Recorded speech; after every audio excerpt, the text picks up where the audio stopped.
Well, hello there, and welcome to this webinar. This webinar is part of your TAE course and will help you really understand the requirements of the short answer questions in the design cluster and help you understand what angle or what approach you should take when answering each of the short answer questions. And what I'd like to say at the outset is that the questions are not hard. It's just a case of knowing what thinking is best used for answering the questions. And hopefully, before you've gotten to this stage, you have put your name on the cover sheets and you've signed them and dated them as appropriate. And you've watched the webinar that relates to the intro to the course. Now, all of the clusters generally you're going to find are going to have some short answer questions. They're going to have some projects as well to do. Now, this webinar is going to focus on the short answer questions for the design cluster.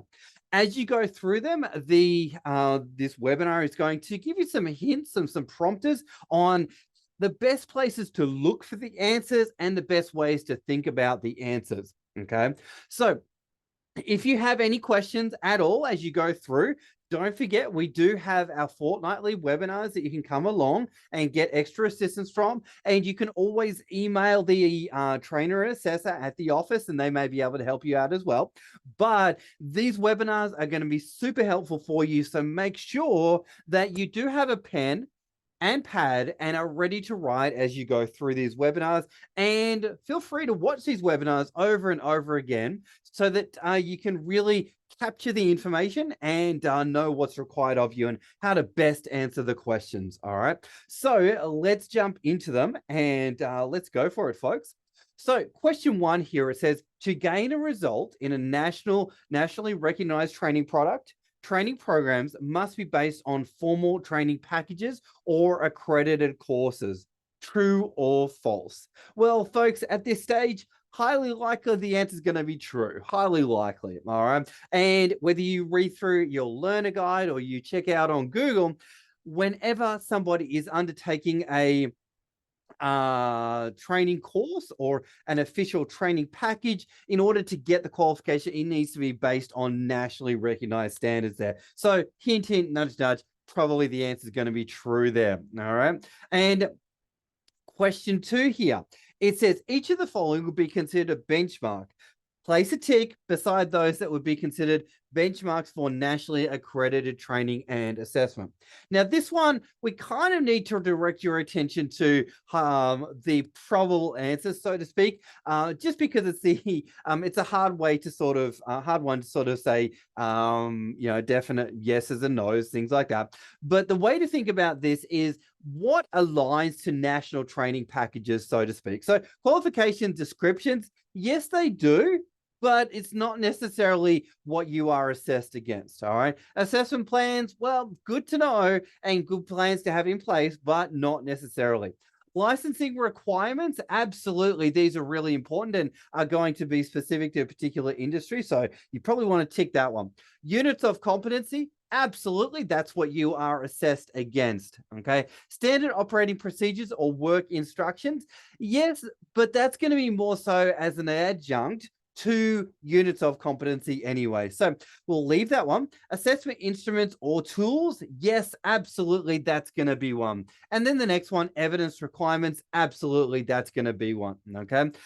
Organizational policies and workplace procedures, not exactly. WHS legislation, not exactly. And course outlines, not exactly. So just to recap, what have we got? We've got licensing requirements, absolutely. Units of competency, yes. Assessment instruments and tools, yes. Evidence requirements, yes. All right. So if you focus your attention on those four, that'll be a good place to go with it. Question three, it says list 2 workplace standards that could be used as benchmarks for training. Okay. Now, these ones could be a number of different things. You could have KPIs. You could have standard operating procedures. You could have WHS metrics. Okay. You could have standard operating procedures. You could have manufacturers instructions and equipment procedures. All right. So there's a number of different things that could come into play here. But just think about what are some workplace standards that someone must follow if they are, I guess, being trained up or they are being assessed against workplace standards. What standards would come into play? All right. Hopefully that makes sense for you there. And you can pick any of the two from the ones that have been mentioning there. Okay. Question 4 here, it says, explain the difference between an accredited course and a training package. Now, for this, you may want to go to Google and check out the definition of accredited course and put in accredited course versus training package and see what comes up. Basically, let's go for it. So a training package is agreed upon standards for performance in an industry, okay? And an accredited course, on the other hand, is a course that's put together to meet a specific industry need or market need, and that's going to be based specifically on a company or a niche market. And that course that's put together, it becomes the intellectual property of that company or the designer of that course. Okay, so if we then think about it on training.gov.au, accredited courses are not available to the public. They're only available to the person that designed that course. Okay, now training packages are nationally available and everybody can access the training package. Okay, so hopefully that's made sense for you, but feel free to go to Google and type in what is an accredited course or accredited course ? And see what comes up. Okay. So now let's come down to question 5 here. It says, complete the table below, show the 3 components of a training package and the purpose of each. Okay. So first one that we want to look at is units of competency. So component 1 is unit of competency. All right. And then the second one is qualification framework. And then the third one is assessment guidelines. Okay. So the first one was a unit of competency. And you could say in the purpose side of things, it defines the tasks that would be required to perform within a job role. And units of competency are going to define expected performance within the job role, how to do the task, what the task is, and the relevant tasks that would form part of a qualification. Okay. Now, qualification framework, the second one that we've got there, purpose, that's going to step out the different qualifications that are available in the training package. So you may have a certificate 1, 2, certificate 3, 4, diploma, all of that. All right. Then last of all, you've got the assessment guidelines. All right. And the assessment guidelines are going to describe how assessment should take place and how they should be conducted, what equipment should be used, what conditions should be in place for the assessment, should be the inside, outside, what qualifications should the assessor have, and all of that. Okay, so that should help you out there with the components. So just to recap one more time, component 1 was the units of competency. Unit 2, item 2 was the qualifications framework. And item 3 is the assessment guidelines. Okay, so let's move on to question 6. Question 6, it says, list 5 of the principles of adult learning as mentioned by Malcolm Knowles. Okay, now, what we highly recommend for this one is go to Google and type in adult learning principles, Malcolm Knowles, ? And see what comes up. Okay. And basically you should be able to find things like, adults are goal orientated or adults are internally motivated. Okay. But you've got 5 spaces there. And as long as you come up with 5 principles that, were generated by Malcolm Knowles there, those are the most important ones there. Okay. But your research could take you to different places. but just focus on Malcolm Knowles' adult learning principles. Okay. So let's come down to question 7 here. List 4 of the 5 principles of instructional design. Okay. Now, again, this is another moment where you could do quite a variety of different research approaches. And we recommend going to Google and type in principles of instructional design, principles of instructional design. And there are many principles that could come up, but one could be when learners are involved in problem solving, they learn more. Okay. When the documents and learning resources are logical and flow and are relevant to the learner, they are going to take in more of the information. Okay.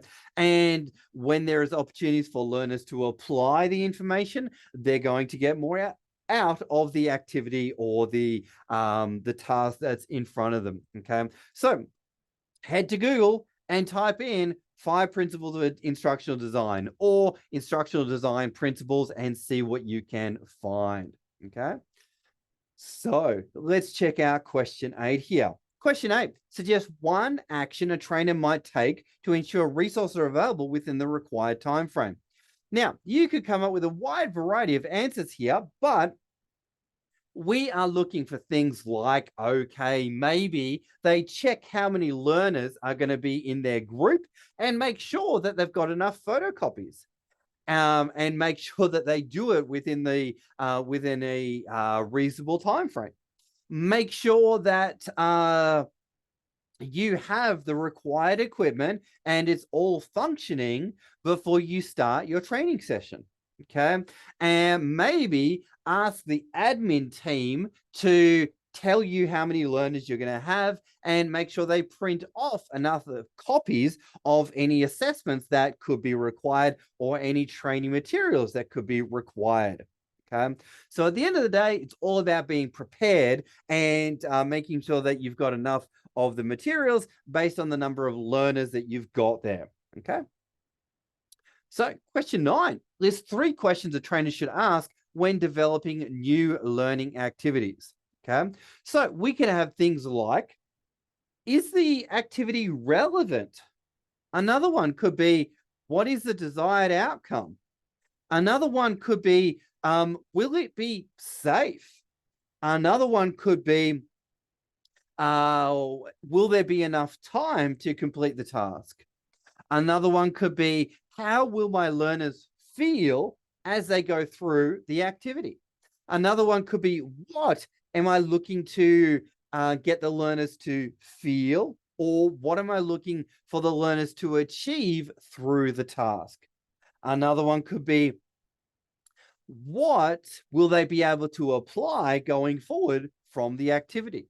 Okay, so there's lots of different questions you could ask yourself as you are designing learning activities. Another one could be, what level of language literacy and numeracy do the learners have, and will the LLN skills match the activity that I'm actually getting them to do? Okay, so there's quite a few questions you could ask them.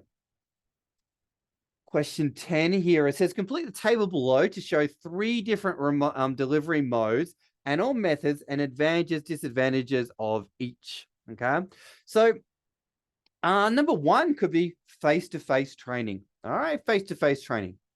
Number 2 could be self-paced learning. And number 3 could be online learning.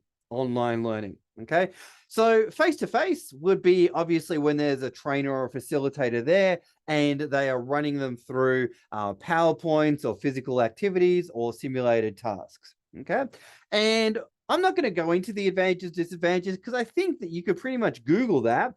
If not, imagine that yourself. You know, things like, it's going to be a faster uptake of information. I'll just give you that one there. Disadvantage, it may be hard to schedule classes, or it may even cost more for students. All right, I'll give you that much.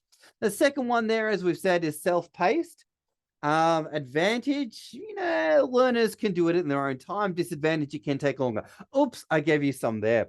And then last of all, we got online, and you guys can think about that one yourselves. Okay.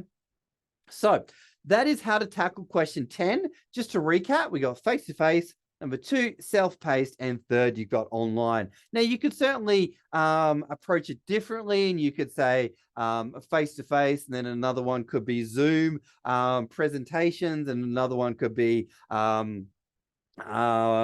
training at the work site. All right, but we're just looking for delivery methods and advantages and disadvantages of each. Okay. Question 11, list 3 legislative policies that could affect training and assessment and give one reason why we must consider them in a training and assessment environment here. So number 1 could be privacy and confidentiality, okay? And a reason could be, well, you need to respect the privacy and confidentiality of learners, and you can't release their information, you can't release their results to third parties without the learner's permission, things like that. Another one could be discrimination, and then the reason you need to make sure that all learners are treated fairly and no one is assessed in a way that's unfair, that kind of thing. Number 3 could be, what else have we got? Access and equity. And that could be things like making sure that people with disabilities still are able to be trained and assessed. Another policy could be copyright and plagiarism. That could be another one. So reason, we need to make sure that all assessments submitted by learners are their own work, for example. All right, so there's quite a few policies and procedures could come to mind. And there are many others that you could probably think of. Okay. So coming down, question 12 here says, list 3 aspects of workplace health and safety in the workplace that a trainer should be able to apply to all training environments. Okay. So this could be things like the ability to identify a hazard, all right, and the process and procedure to identify a hazard. Another one could be what to do in the case of a hazard, how to minimize hazards, how to control hazards, and what's involved in that. Another one could be the correct use of PPE and making sure that learners are aware of what PPE is required, how to wear it, and all that information. Another one could be setting up the room so that there are not any obvious hazards to the learners. Okay, so room setup. Another one could be making sure that all the equipment is safe and effective, and the trainer gives a brief to the learners on how to use the equipment. Another one could be emergency evacuation and making sure that the trainer is aware of how to evacuate the building and how to get learners out of the building in the case of emergency. Okay, so that should give you enough there to answer question 12. Okay. So question 13 here, it says, explain the purpose of the AQF, or the Australian Qualifications Framework. Highly recommend that you go to Google and type in what is the AQF or AQF question mark. All right. And it'll give you an explanation or brief introduction when you go to the AQF site. But essentially, the Australian Qualifications Framework is the document that lays out the expectations for what you would expect for a Certificate 1 learner, Certificate 2 learner, 3, Certificate 4, diploma, advanced diploma, bachelor degree, master's degree, PhD, and all of the different levels of education here in Australia. Hence why the Australian Qualifications Framework, right? So what you could say is the purpose is to lay out the framework and the expectations for performance at each of the different qualification levels, and gives a guide so that somebody designing assessments would know how to position their assessments at the right level. Okay, hopefully that makes sense there for you. All right, now coming down, question 14 here. You can click on that link and have a good quality read of the AQF there. And basically here, we've got an opportunity for you to read the summary and then put in the level. All right, so, maybe it's a 2, maybe it's a 4, maybe it's a diploma, whatever it may be based on what you read. Okay, so you can read the description and then make a decision whether you think it will be a certificate 1, 2, 3, 4 diploma, so to speak. Okay, now if you read the AQF, you should get a good quality understanding of what we're looking for here, and that would be great. All right, so let's come down and let's check out question 15 here. All right, so in the Australian vet sector, what does the acronym AISC stand for? So you can go ahead and check out on Google AISC in the vet sector. You can put in a question mark, but hint, hint, nudge, nudge, it's probably going to relate to the Australian Industry Skills Committee. I could be right, could be wrong. Go ahead, check it out on Google, see what you find. Australian Industry Skills Committee. Explain the organization's purpose. Well, you can certainly check that out on Google, but I'll give you a brief description just to let you know that basically they are in charge of approving training package changes, and they are one of the government bodies that are involved in doing that. Okay, so you can certainly Google AISC, see what comes up, have a bit of a read, but generally the core idea is that they are responsible for approving training package changes. Okay, so let's check out question 16 here. It says, name 4 dimensions of competency. Okay, now go ahead, head to Google and type in dimensions of competency, question mark, and see what comes up. Okay, you should be able to find them quite easily. You will find that on some sites it'll say there's 5 dimensions of competency, but generally these days we say there's 4. Okay, and you probably shouldn't need much more information than that, because you should be able to find them, and most sites out there do have a good quality explanation of what each of them are. But if you get stuck, just let us know. Okay, question 17, it says, what section do each of the following relate to in an accredited course template? So what you need to be aware of is that if anybody is designing an accredited course, there is a template to do that.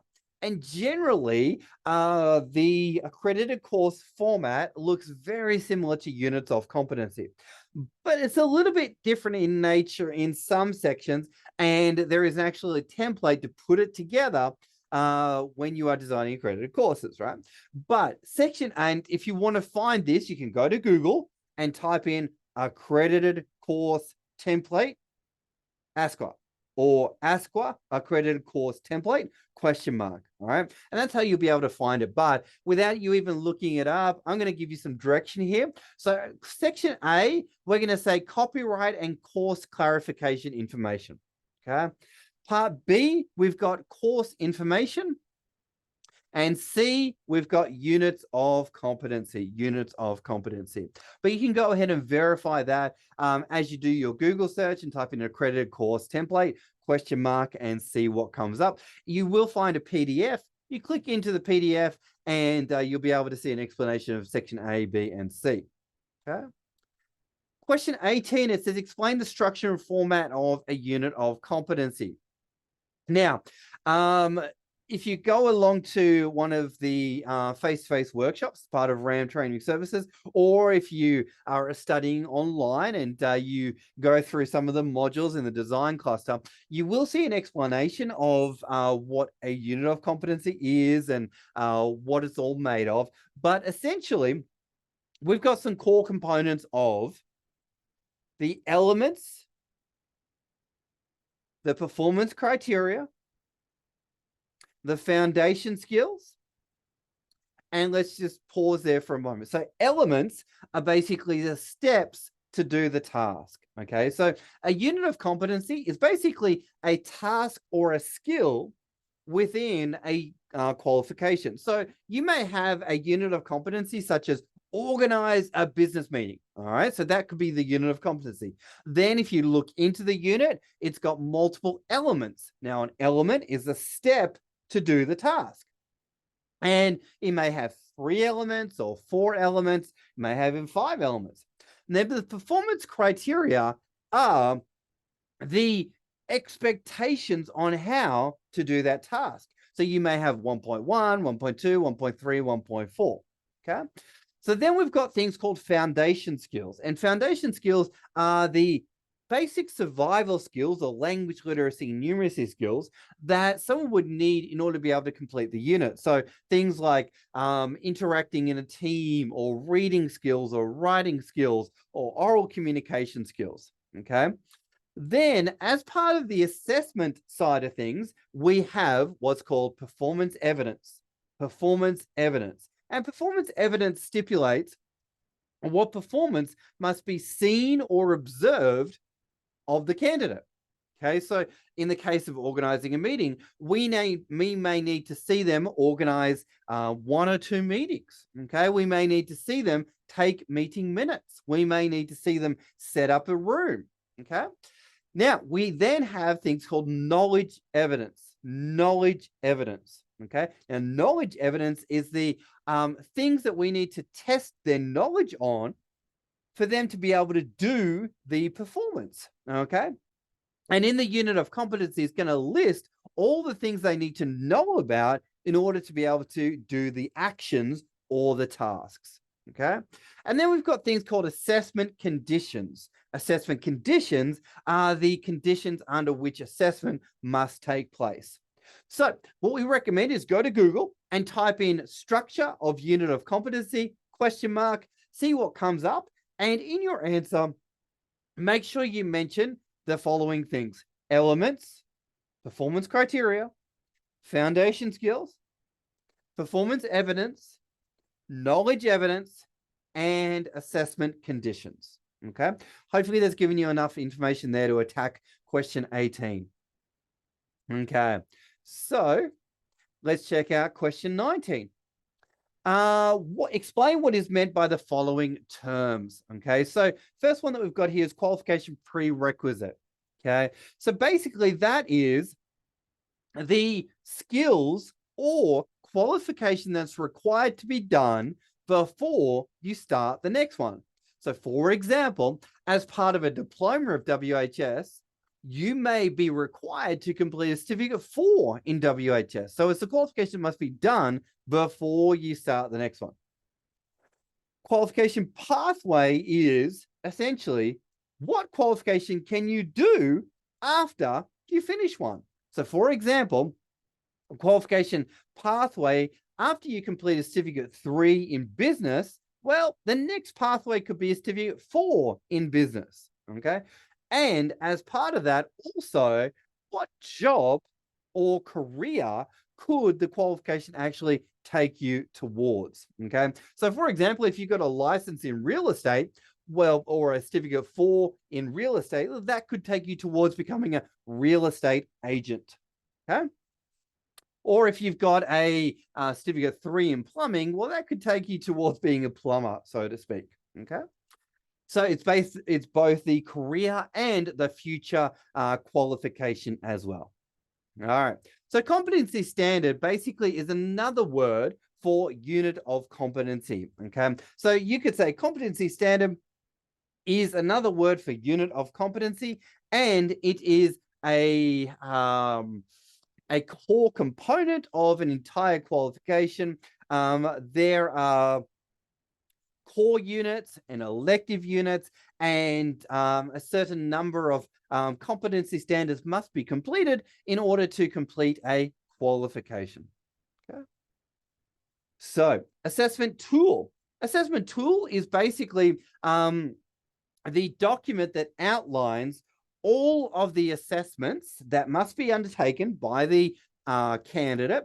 And it also has all the policies, procedures, all the instructions for the candidate, all the instructions for the assessor in order to complete that entire assessment for the unit or multiple units for them to be deemed competent. Okay.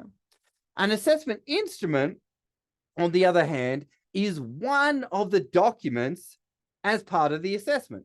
So an assessment instrument might be something like an observation checklist, or a portfolio, an instructions document, or a written test. We would call a written test an instrument, and a written test may form part of the entire assessment tool. Okay, hopefully that makes sense. So the instrument is the minor item, and then the tool is the entire assessment package, so to speak.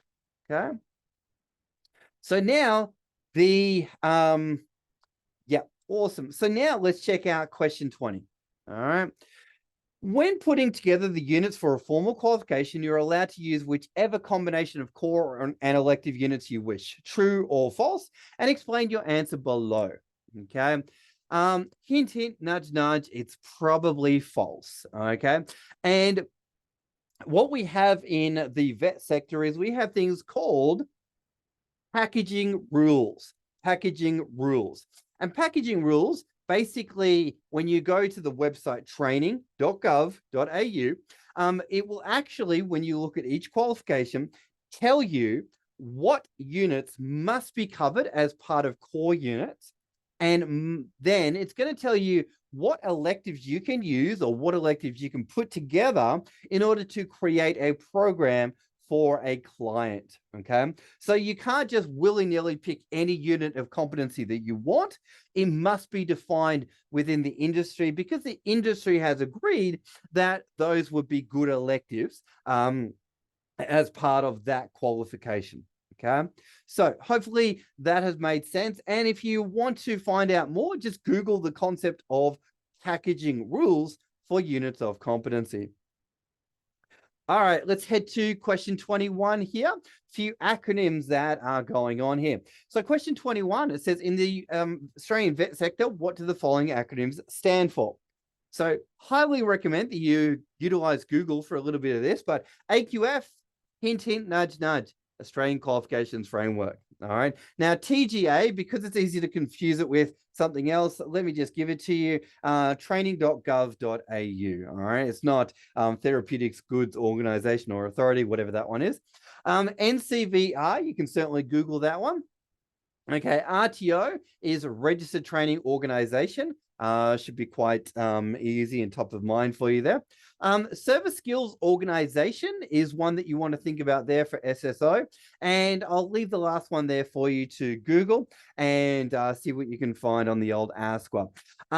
Just be aware that SSOs, they were involved in writing training packages. However, you will also be aware that they have also morphed or changed into another organization called Job Skills Councils. Okay, so SSOs was the old name, and Job Skills Council is the new name for the organizations that write training packages. Hopefully that makes sense for you. And over time, organization names absolutely do change, and just be aware of that. Just be okay with that. In the vet sector, organizations do change a lot.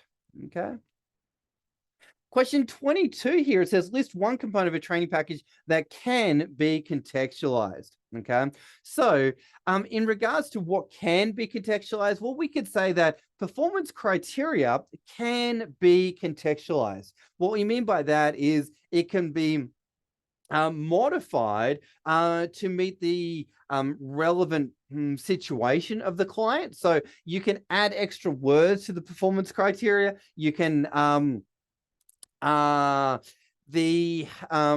we mean by that is you can make it really tailored to that organization. So for example, you could write in the names of templates or particular equipment for performance criteria. That's totally fine.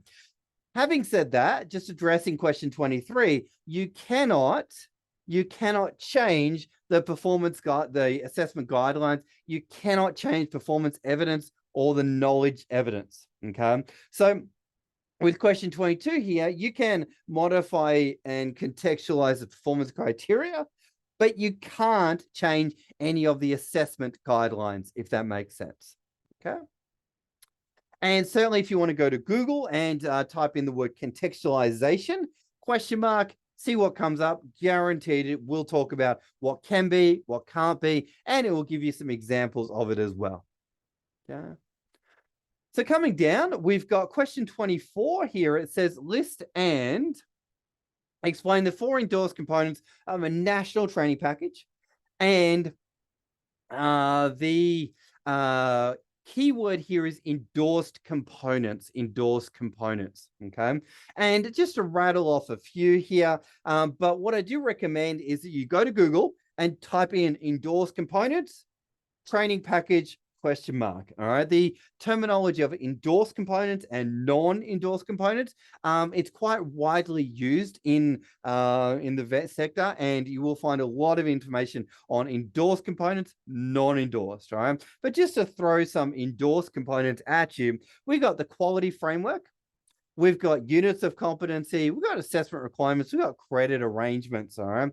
And then with the whole non-endorsed, that is going to be things that are more specific to an RTO and what they create. All right. But go ahead, head to Google and type in endorsed components, training package, question mark, and see what comes up.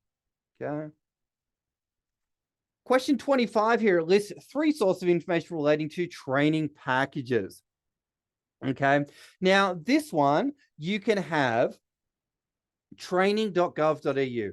Absolutely, that's going to be the storehouse of all training packages, qualifications, units of competency information. Absolutely. Next one, you're going to have ASQA. All right. That's going to have information related to training packages. Next one, you're going to have, AISC. Absolutely. That'll have some information there. You could also have SSOs. And you could even have JSCs, Job Skills Councils, as well.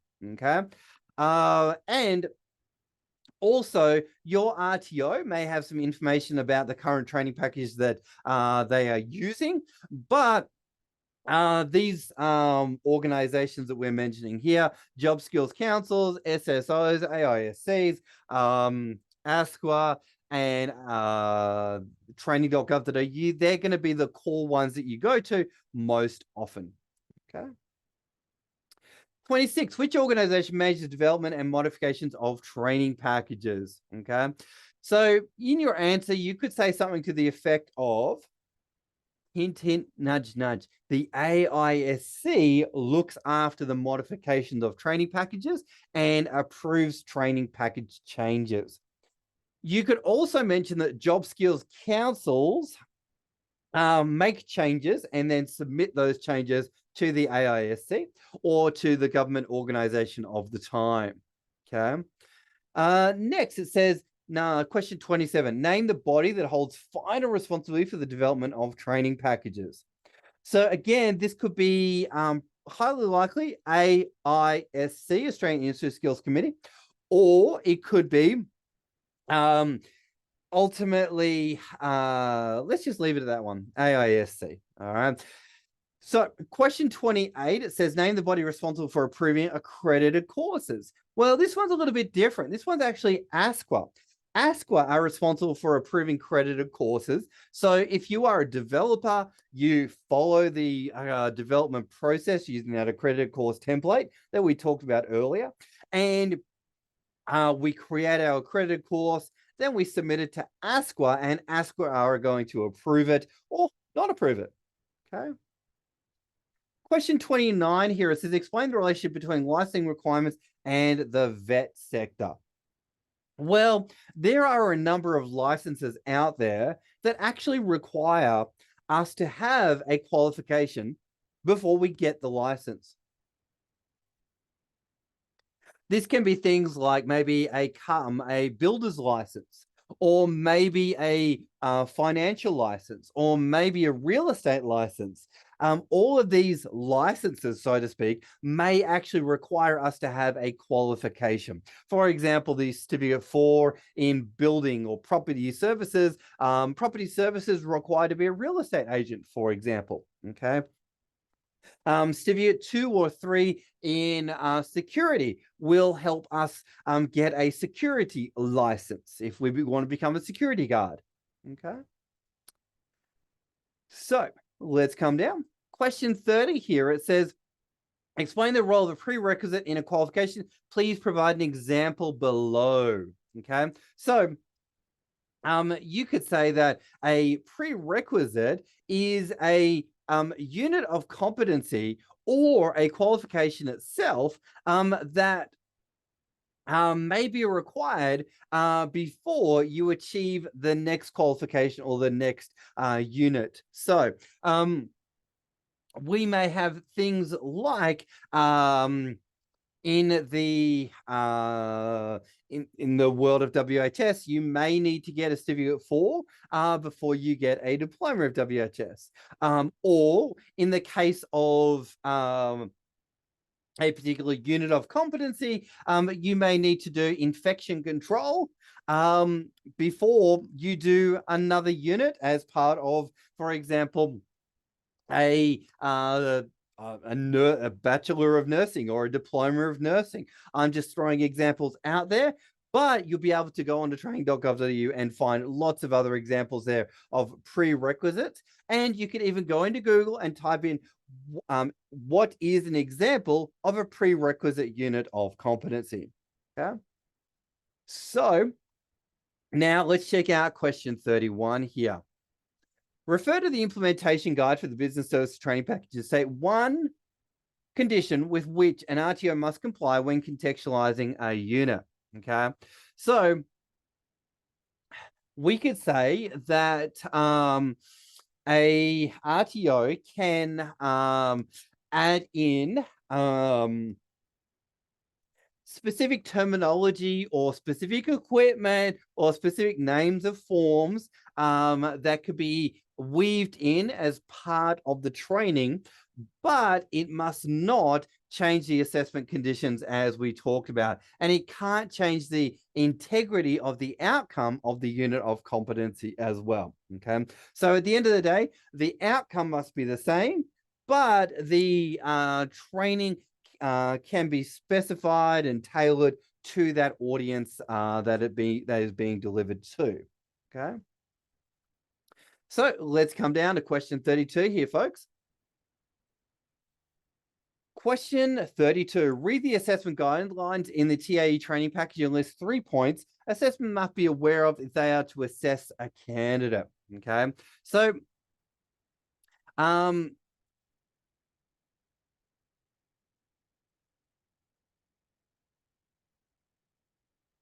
we could say things like the assessor must have the unit or the qualification that they are actually assessing. All right. Very, very important.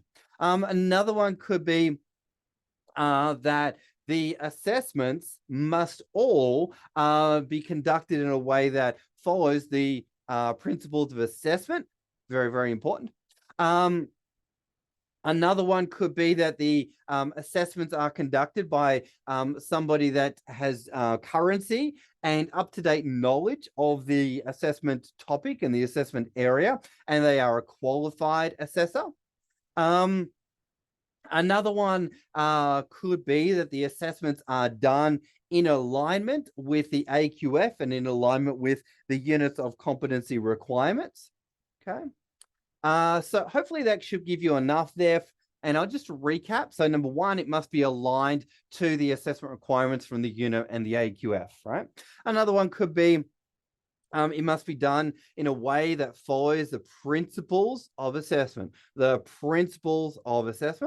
And another one could be the trainer assessor must have the qualification that they are training and assessing, and they must have up-to-date skills and knowledge. Okay. Question 33 here. Question 33 is asking you to go to this website here, training.gov.au. Okay. And I'm just going to bring it up for you folks. And we'll just have a quick chat about what the question's asking you to do. So this is the website, training.gov.au. All right. And it's asking you to check out the course Certificate 4 in Vocational Education and Training Compliance. And the question's asking you to find out the contact details of the person that actually made this course. Okay. Now, in order to do that, what we do is we come over here to contact details, and we can actually see the contact details here. So we've got content inquiries and copyright holder and contact history or contact details there. So what you're going to do is you're going to grab this information here, and then you're going to drop it in where it asks you for the answer.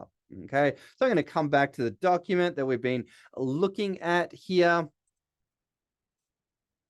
And so if we check out question 33 here, it says, Mandy, keen to undertake some vet compliance training, found there's 2 courses available. She's keen to know what the courses consist of, but has found that accredited courses and the content is unavailable. Record the contact person details of each course.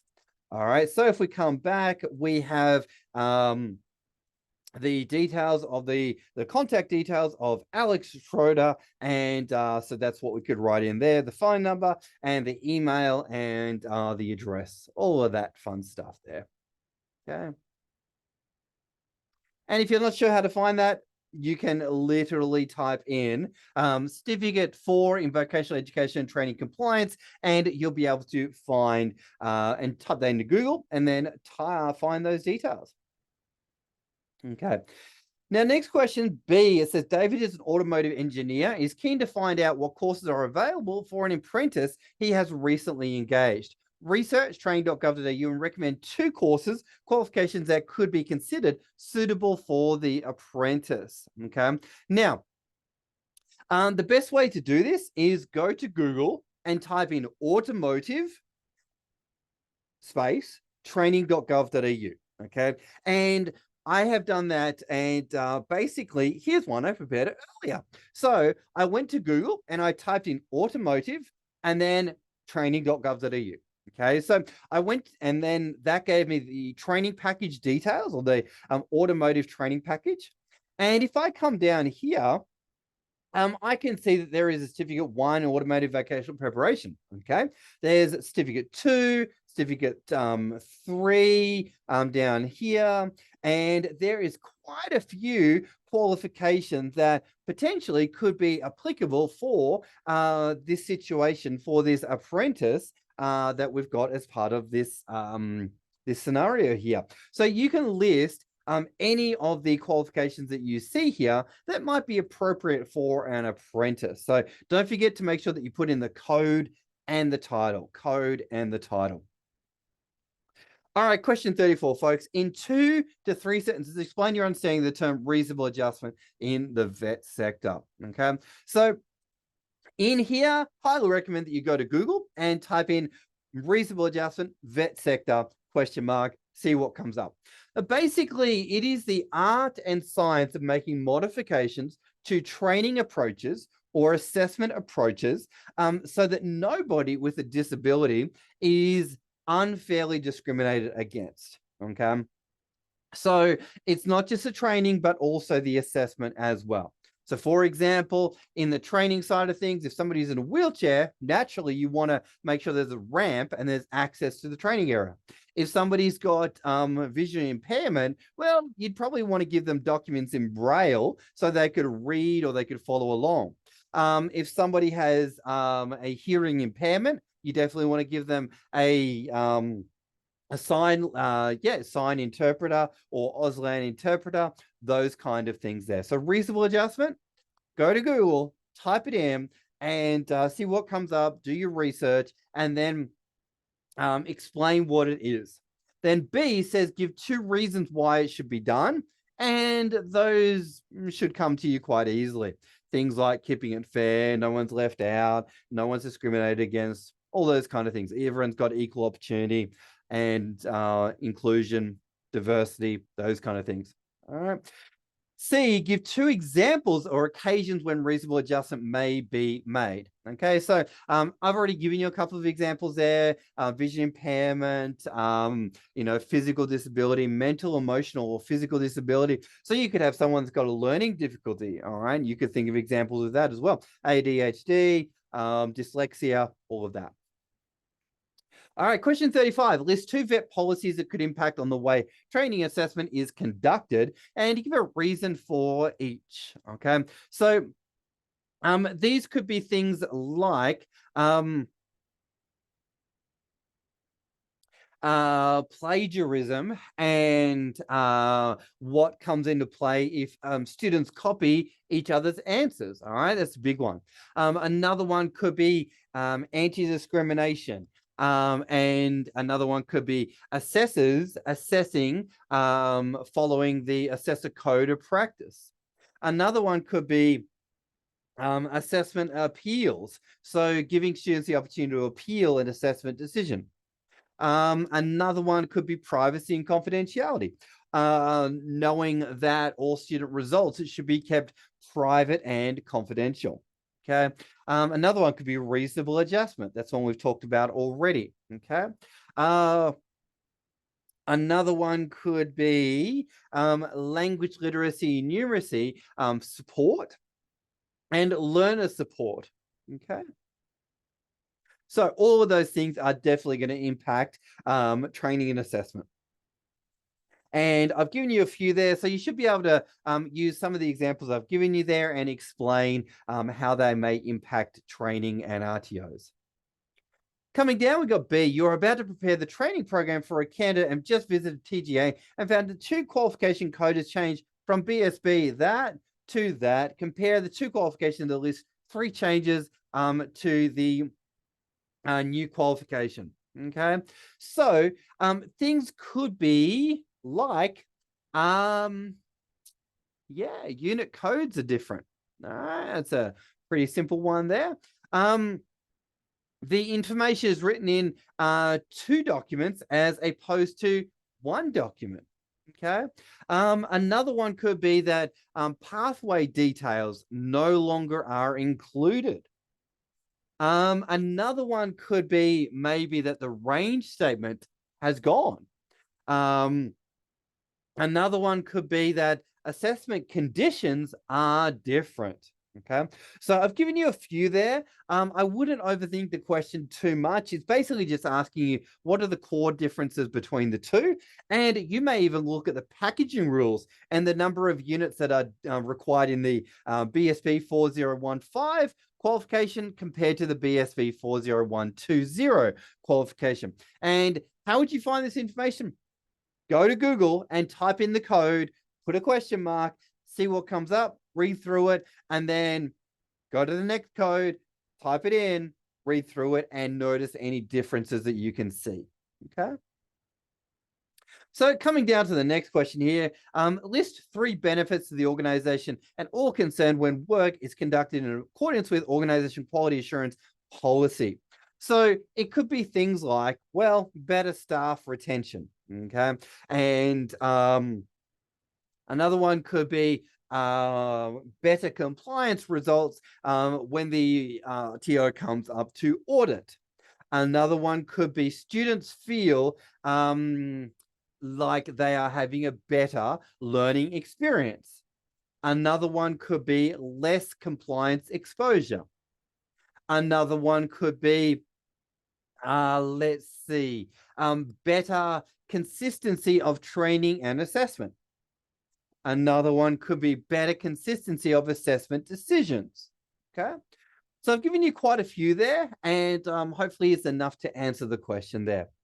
All right, so now let's come back to the housekeeping side of things. Really, really, really important that you definitely sign this where it says student signature. Make sure that you sign it and you put the date there as well, okay?